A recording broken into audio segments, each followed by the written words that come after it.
மின்னலை பிடித்து மேகத்தில் துடைத்து பெண் என்று படைத்து வீதியில் விட்டு விட்டான்.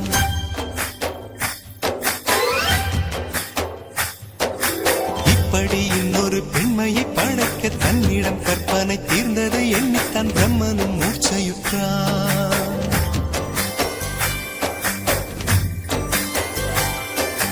மின்னலை பிடித்து மேகத்தில் துடைத்து பெண் என்று படைத்து வீதியில் விட்டு விட்டார். இப்படி இன்னொரு பெண்மையை படைக்க தன்னிடம் கற்பனை தீர்ந்ததை எண்ணித்தான் பிரம்மனும் மூர்ச்சையுற்றான்.